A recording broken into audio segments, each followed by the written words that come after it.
So we've been kicking around some ideas here for Baldur's Gate, Siege, and Baldur's Gate 2, kind of moving into that. And of course, we all have our favorite characters that we want to play.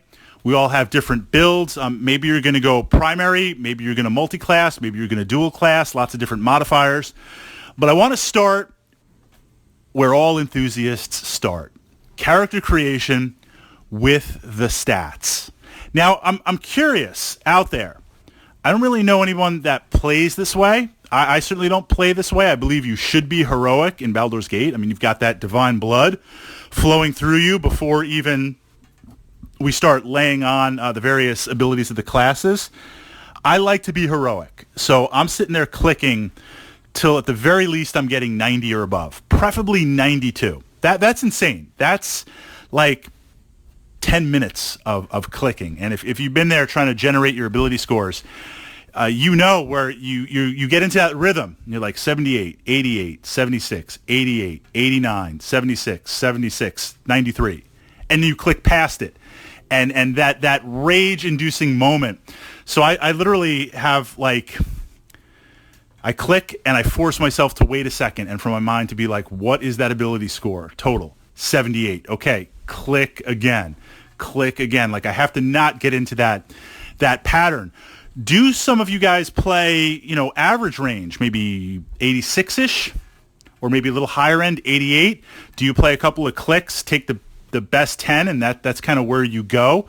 Maybe something closer to actual pen and paper. AD&D. So let's talk about attributes and where to go. Let's say we've got, 92. A couple of times I've rolled a 93. Once I rolled a 96 on my sorcerer, my dragon disciple, and that was an amazing run through because the stats were just amazing on there. I like to go, regardless of class, I like to go 18 Constitution, 18 Charisma.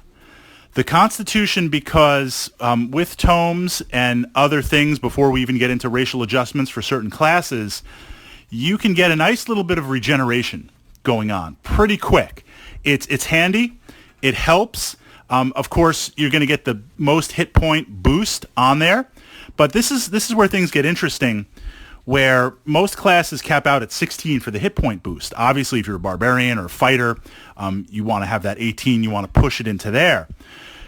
Moving beyond 16 to 17 to 18 in most classes, moving up to 19, those are ability points that are not going to be utilized till you hit the regeneration. And I want to plan for that on there. Regardless of the class, I hit 18. I also dump 18 into Charisma. It opens up some buy and sell options, and I do believe, we talked about this in the previous podcast where I'm talking about my Shadow Dancer build. If you are running a character that consumes consumables, then it does make a difference across the entire game, even if you're just doing Baldur's Gate 1.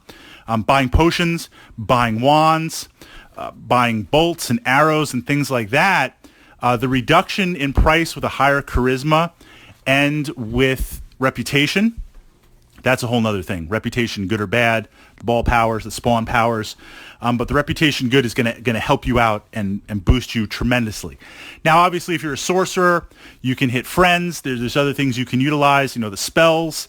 But I like to have that 18 base. Maybe it's a little bit of the role playing in there. And I think as a ball spawn, I should be very charismatic and heroic. I mean, you could be a dwarven defender with 3 charisma on there.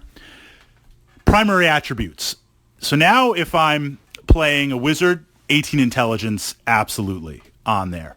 I tend to play with the least amount of reloads. So if I can't scribe a spell as much as I want to reload, nope, that's how it goes. So I want to have 18.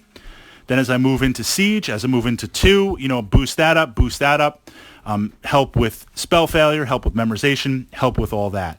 It would just seem weird playing a wizard with less than 18 intelligence. Although I know in pen and paper, AD&D, 18 intelligence is very, very intelligent. And there's a lot of magic users in the realm, especially in Kryn, which that's where most of my AD&D has played and continued to be played, you might have 14, 15, maybe 16 intelligence, and that's pretty impressive also. To cast high level 8, 9 wizard spells is something that very, very few in the realm can do.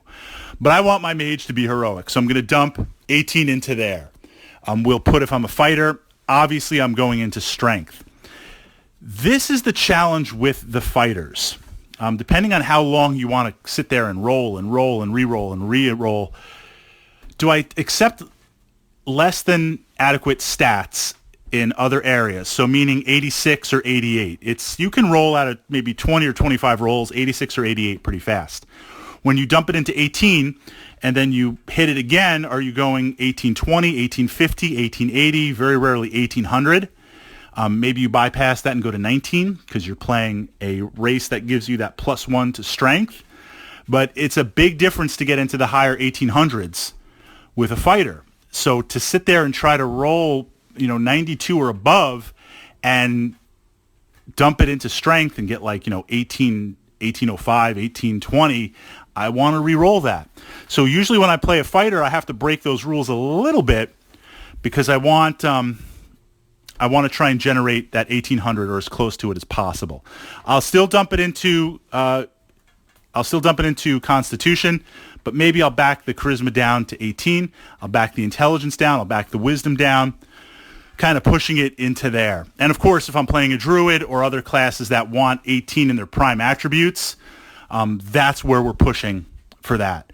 So from the perspective of attributes, how do you guys handle rolls? What are your stats on there? What are you looking at? And out of curiosity, I'm not humble bragging.